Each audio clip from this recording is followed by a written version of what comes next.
Pemirsa, kita telah bergabung bersama pengamat sepak bola Ma'ruf El Rumi untuk membahas KLB PSSI hari ini. Selamat sore Mas Ma'ruf. Selamat sore, Apri. Baik, kita bahas satu persatu kejadian yang terjadi di KLB PSSI hari ini. Terkait Erick Thohir yang akhirnya keluar sebagai Ketua Umum PSSI 2023-2027, seperti apa tanggapan Anda, Mas Ma'ruf?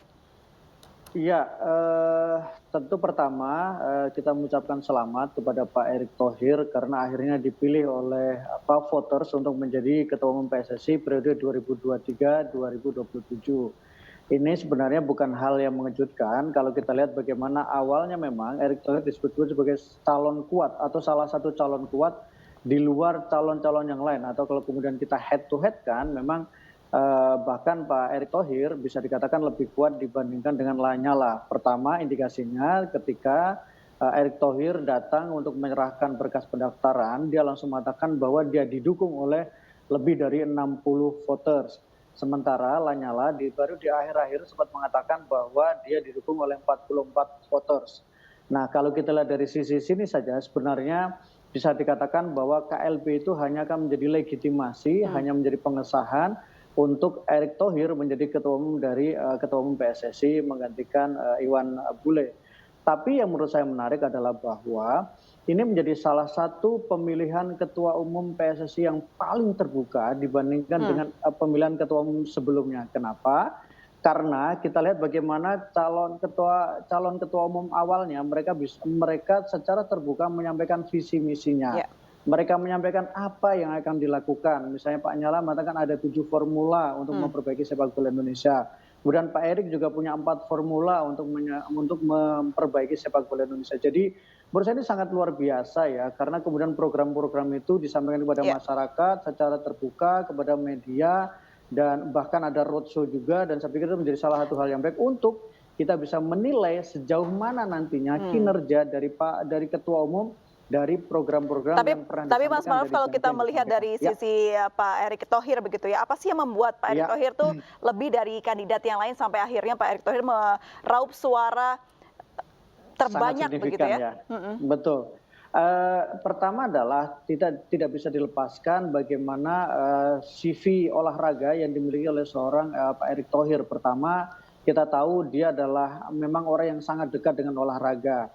Dia pernah menjadi presiden dari Inter Milan, dia pernah menjadi presiden dari DC kemudian pernah punya saham di DC United, bahkan sekarang juga bersama dengan Oxford. Kemudian di dalam negeri dia juga terlibat di Persija Jakarta, pernah juga terlibat di Persib Bandung, Persis Solo, dan kemudian juga terlibat di olahraga. Itu adalah sisi yang memang tidak bisa ditampik bagaimana kecintaan Pak Erick Thohir terhadap olahraga. Tapi kita juga tidak bisa mengabaikan bahwa ada sisi kelebihan dari sisi dalam tanda kutip ya, bahwa status Pak Erick sebagai Menteri Badan Usaha Milik Negara menurut saya juga menunjukkan komitmennya ketika meminta atau kemudian ketika membantu dalam proses beberapa badan usaha milik negara untuk menjadi sponsor dari event-event olahraga. Kita tahu ada di Liga Indonesia, ada perbankan, kemudian juga di futsal, kemudian juga di voli juga ada BUMN. Jadi saya pikir ini menjadi salah satu indikasi bahwa memang ada keterikatan, kemudian ada ketertarikan yang dimiliki oleh Pak Erick Thohir dan juga dimiliki oleh para voters. Baik, PR sudah menanti untuk Pak Erick Thohir dalam menangani PSSI ke depannya begitu. Menurut Anda yang menjadi catatan apa saja? Banyak hal ya memang yang kemudian memang menjadi salah satu indikasi tugas besar, tugas berat yang dimiliki oleh Pak Erick Thohir sebagai Ketua Umum PSSI. Pertama, kalau harus mau jujur-jujuran adalah terkait dengan prestasi.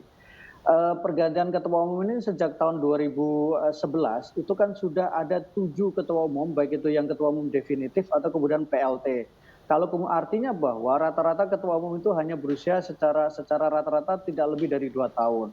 Sementara kalau Ketua Umum definitif itu kan rata-rata kita hitung sudah ada 4 Ketua Umum terpilih. Kalau kita hitung sekarang berarti tahun 2022 terakhir atau 2023, berarti sudah ada rata-rata Ketua Umum itu hanya menjabat selama 2,5 tahun. Artinya apa? Bahwa energi kita itu selama ini habis hanya untuk memikirkan siapa yang menjadi Ketua Umum.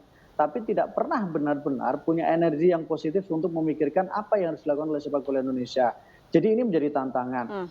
prestasi menjadi penting karena meskipun sudah gonta-ganti ketua umum, tapi kita tetap tidak pernah menjadi juara di Piala AFF. Baik. Kita juga terakhir kali menjadi juara di ajang SEA Games juga tahun 91. Satu yang Baik. kedua. Mas Maruf, tapi yang menarik lagi dari KLB tadi adalah pemilihan ulang wakil ketua umum PSSI. Apakah ini lumrah terjadi dan ini menunjukkan apa, Mas Maruf?